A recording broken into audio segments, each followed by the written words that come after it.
Oi, galera do nono ano, oitava série. Estou aqui hoje para iniciar com vocês a nossa primeira aula da segunda unidade. E hoje eu vou trazer para vocês aqui, trabalhando com vocês, um texto que tem no livro de vocês, de interpretação de texto. E se inicia a segunda unidade aí. É importante que vocês coloquem também no caderno segunda unidade, para poder diferenciar. Para na hora que eu chegar lá na sala de aula e pedir as atividades, eu saber diferenciar no momento a primeira unidade da segunda. Eu tô falando isso porque tem aluno que bota os assuntos e não coloca primeira, segunda unidade. Aí fica difícil, na hora nem eles mesmo, quando me apresenta, sabe qual é a primeira, qual é a segunda. Então é importante que vocês separem aí. Coloque aí segunda unidade, para na hora saber que essas questões, esses assuntos agora da segunda unidade, para não fazer confusão lá no caderno, ok? Tá bom, amados? Então vamos aqui seguir a nossa aula.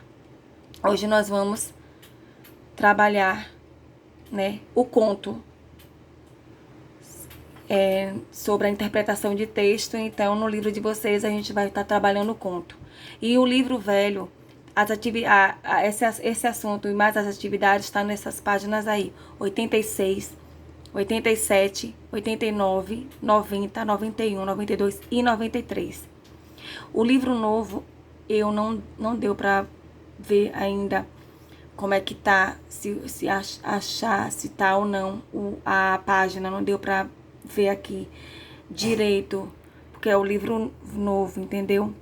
Mas vocês podem ver se tem aí no livro de vocês o novo. E o livro velho, como a maioria na sala tem esse livro velho, então eu foquei bastante aqui no livro velho para que vocês acompanhem as páginas. E quem tem um livro novo vai estar aí olhando o assunto conto, ok? Então vamos lá. O conto é uma narrativa curta que, em geral, apresenta apenas o conflito. Algumas subdivisões desse gênero são o conto fantástico e o conto de fadas. O conto é um dos gêneros narrativos mais comuns na tradição literária brasileira. Grandes autores como Álvares de Azevedo, Machado de Assis ou Mário de Andrade são reconhecidamente excelentes contistas. Em virtude da importância do gênero, muitas faculdades e universidades solicitam aos candidatos em seus vestibulares que produzam contos. Existem, inclusive, alguns tipos ou subcategorias desse gênero, entre os quais estão o conto de fadas ou o conto fantástico. Estrutura. O gênero literário conto é estruturado como uma narrativa curta, que envolve apenas um conflito. Nessa perspectiva, um momento de maior tensão do gênero é chamado de clímax. Além disso, embora não seja uma regra, é comum que o conto apresente poucos personagens, espaço ou cenários limitados, recorte temporal reduzido. Uma subcategoria de conto popularizada no século XX é o microconto. Nele, em uma ou duas frases, toda a estrutura do gênero aparece. Pronto, então nós vamos estar trabalhando, né, sobre esse conto. Uma leitura que tem aí no livro de vocês, Metonímia ou A Vingança do Enganado, drama de 3 quadros, de Raquel de Queiroz. Então, você pode estar acompanhando aí no livro de vocês, se tiver. No livro velho tem, como vocês vão ver aí no livro novo. Vamos lá? Quadro 1. Vamos fazer a leitura aqui comigo. Metonímia. A palavra me ficou na memória desde o ano de 1930, quando publiquei o meu livro de estreia. Aquele romance de seca chamado O 15, um crítico examinando minha obrinha censurava-me porque, em certo trecho da história, eu falava que o galã saíra a andar com o peito entreaberto na blusa. Que disparate é esse? Indagava o insato homem. Deve-se dizer é blusa, entreaberta no peito. Aceitei a correção com humildade e acanhamento, mas aí o meu ilustre professor de latim, Dr. Matos Peixoto, acudiu em meu consolo, que estava direito como eu escrevera, que na minha frase eu utilizara uma figura de retórica, a chamada metonímia, tropo que consiste em trasladar a palavra do seu sentido natural da causa para o efeito, ou do continente para o conteúdo. E citava o exemplo clássico, taça espumante, continente pelo conteúdo, pois não é a taça que espuma, e sim o vinho. Assim sendo, o peito entreaberto estava certo, era um simples emprego de metonímia, e juntos, numa nota de jornal, meu mestre e eu silenciamos o crítico. Não sei se o Zoilo aprendeu a lição. Eu é que a não esqueci mais. Volta e meia lá explico a metonímia. Acho mesmo que ela é a minha única ligação com a velha retórica. Faz pouco tempo, por exemplo, dei com uma ocorrência de metonímia prática. Certa senhora nossa conhecida, há anos hospedada numa pensão, saiu de repente da casa e passou a ser inimiga mortal da senhoria.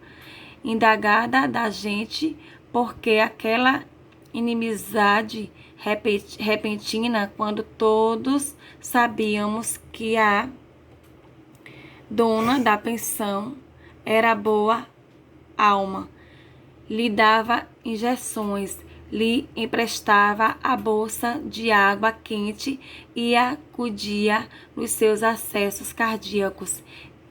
A ofendida explicou: o que eu não perdoo a ela é o telefone. Todo dia o telefone da Copa me chamava. Eu ia ver, era trote. Mas não era ela que dava trote. Não, mas de quem era o telefone? Agora sei de outro caso de metonímia aplicada, que ainda é mais importante, pois se trata de caso de crime, relação de causa e efeito, ou mesmo culpar o continente pelo conteúdo. Qualquer dos dois está certo. Assim, pois, aconteceu numa cidade do interior, não conto onde, para não dar lugar à maledicência. Diga o pecado, mas não diga o pecador. Pois nessa cidade do interior havia um homem, não era velho, mas pior que velho, porque era gasto. Em moço sofrera de beriberi, o que lhe arruinou para sempre o futuro. Tinha as pernas fracas, o peito cansado e asmático, a cor terrosa, o olhar vidrado de doente crônico. Contudo, era homem de algumas posses, casa própria com loja contígua, onde instalara o armazém. Vivesse ele no Ceará, o armazém se chamaria bodega, em Pernambuco venda, no Pará mercearia, em São Paulo empório.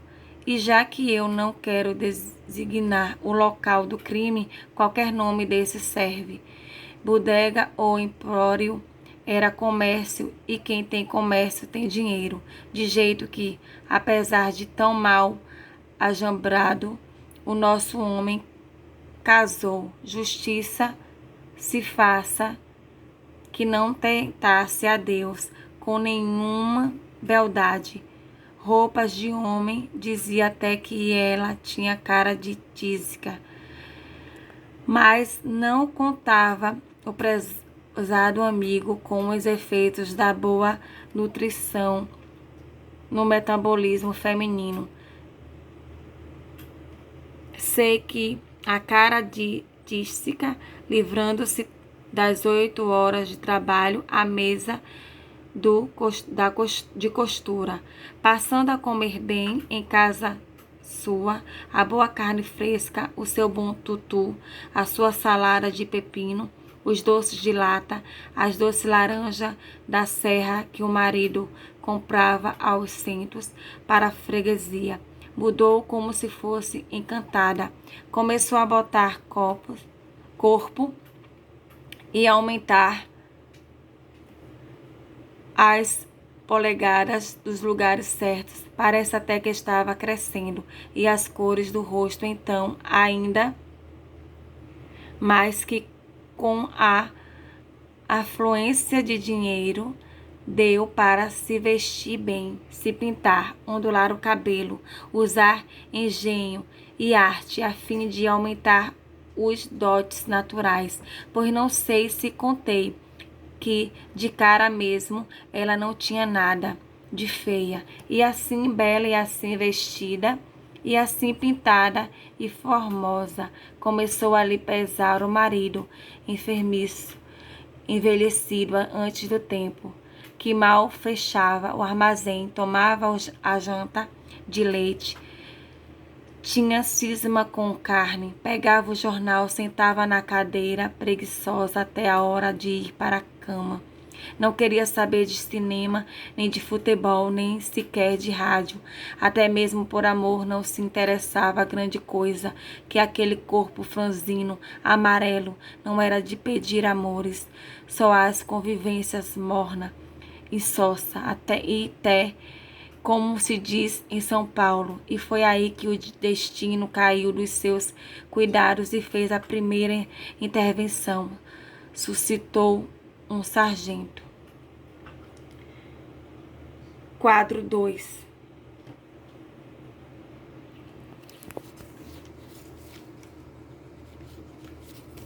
Claro, não era justo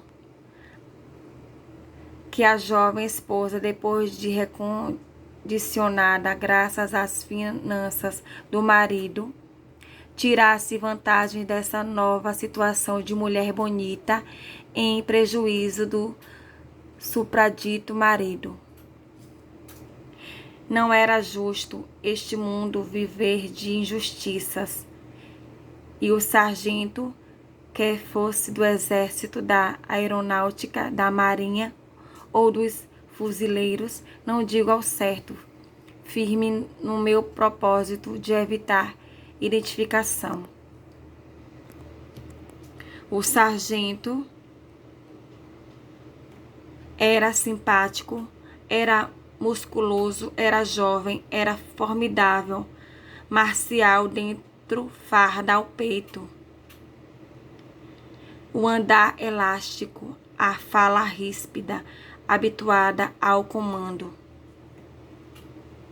Aconteceu que, um belo dia, servia a dama ao balcão, segundo era costume do casal enquanto o marido almoçava, quando sobreveio o sargento. O que houve, o que não houve. Hoje é difícil reconstituir.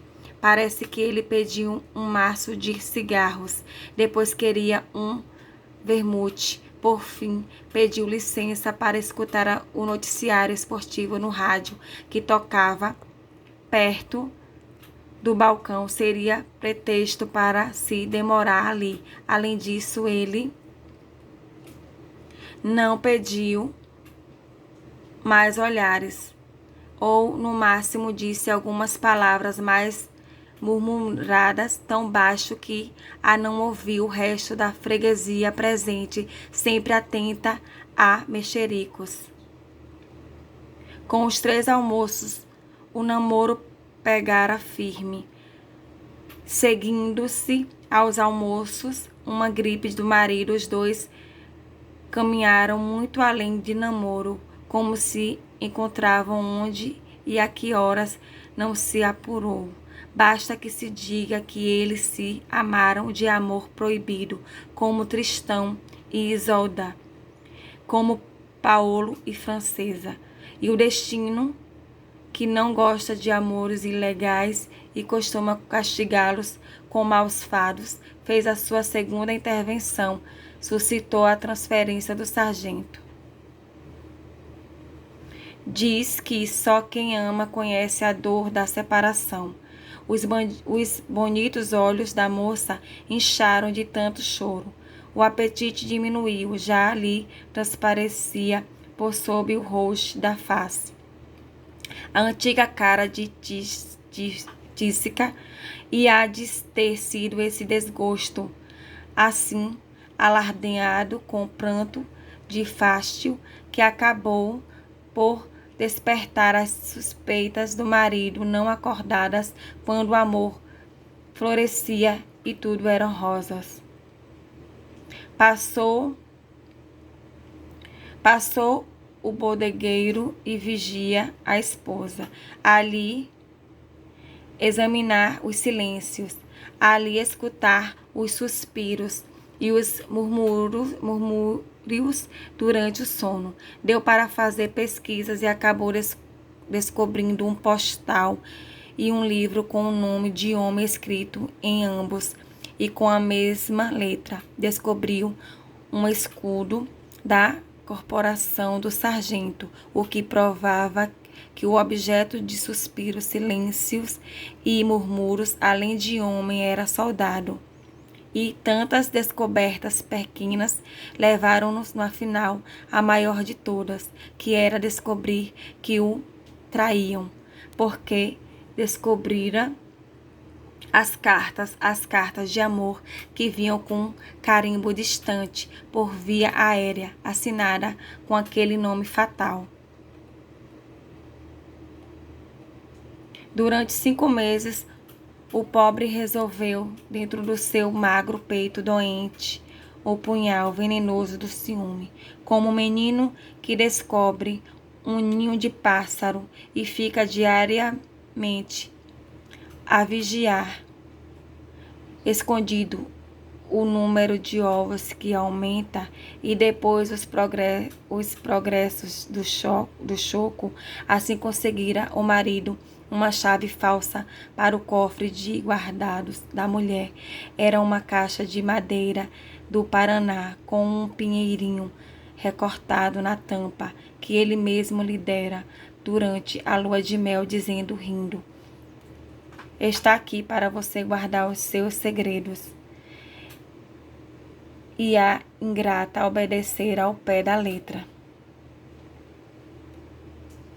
Todos os dias, naquela hora fatal do almoço, quando a mulher o substituía no balcão, ele nem cuidava de comer, era só correr ao quarto, abrir o camiseiro, tirar a caixa de sob o monte de roupa branca, puxar do bolso a chavinha falsa e abrir ansiosamente a carta nova. E quando não havia carta nova, reler a velha, ou antes uma das antigas, uma datada de 21 de agosto, tão cheia de recordações realísticas que até parecia filme francês. Depois de ler, guardava tudo, corria até a cozinha, engolia depressa uma colher de caldo, roía um pedaço de pão.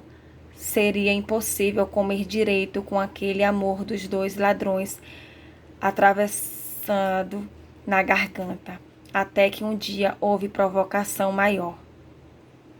Quadro 3.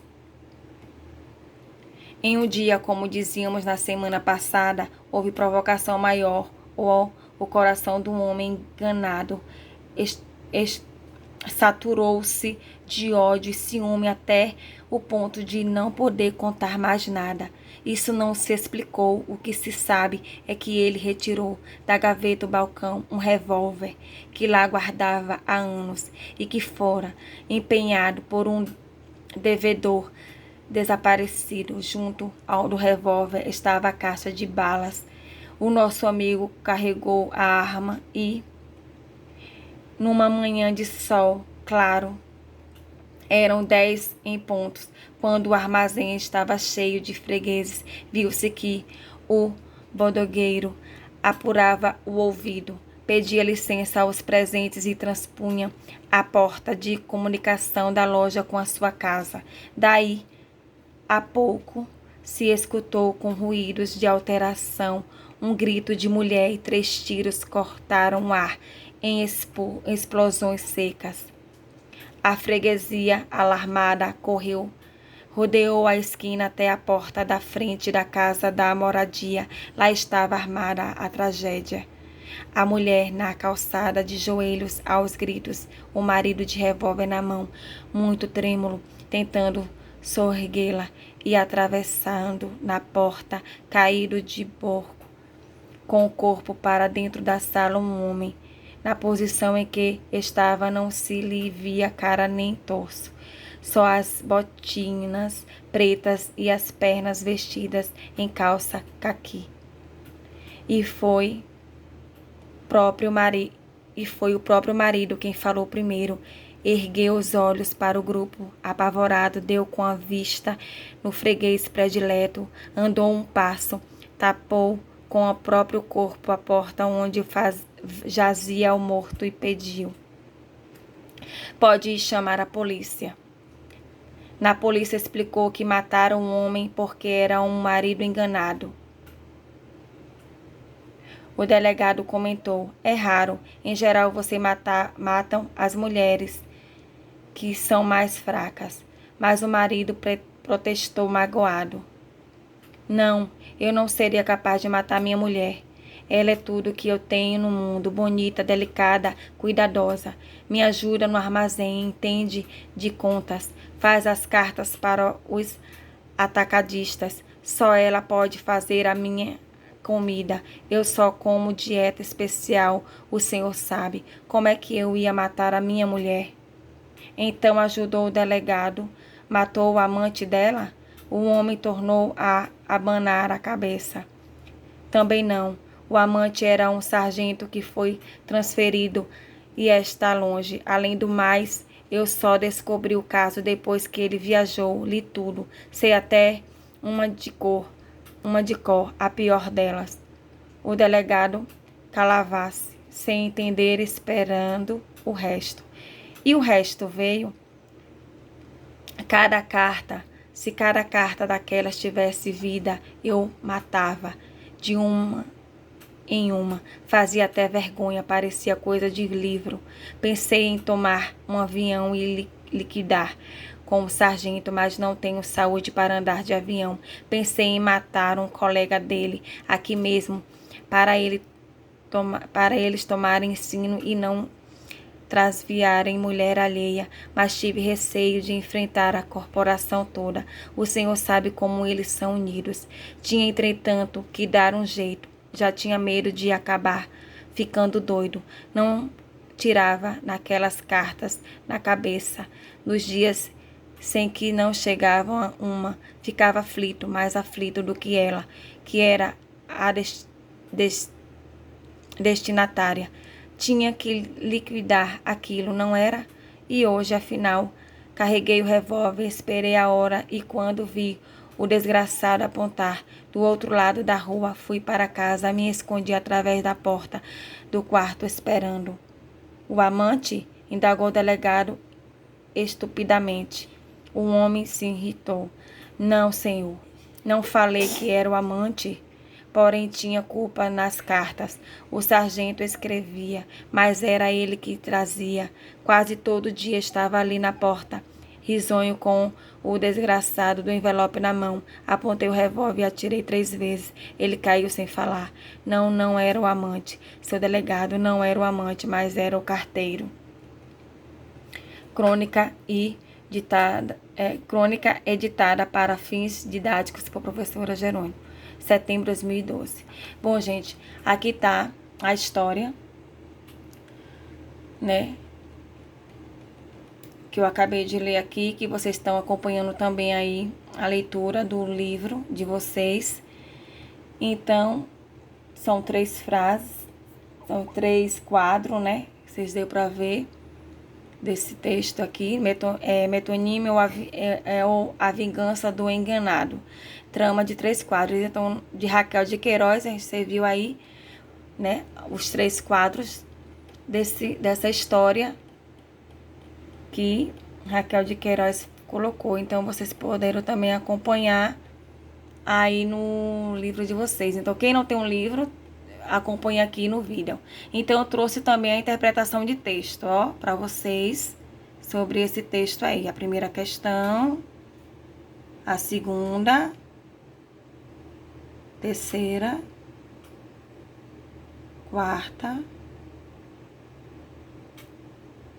quinta, sexta, sétima, oitava. Pronto, aqui são as questões que vocês vão estar respondendo no caderno, fazendo a interpretação desse texto aí que acabamos de ler. E vocês, para quem não tem um livro, vai fazer a interpretação daí do vídeo, direitinho.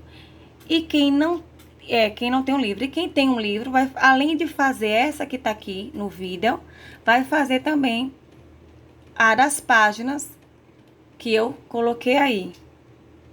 A das páginas que vocês vão fazer aí, que é também desse texto que vocês vão ver aí no livro de vocês.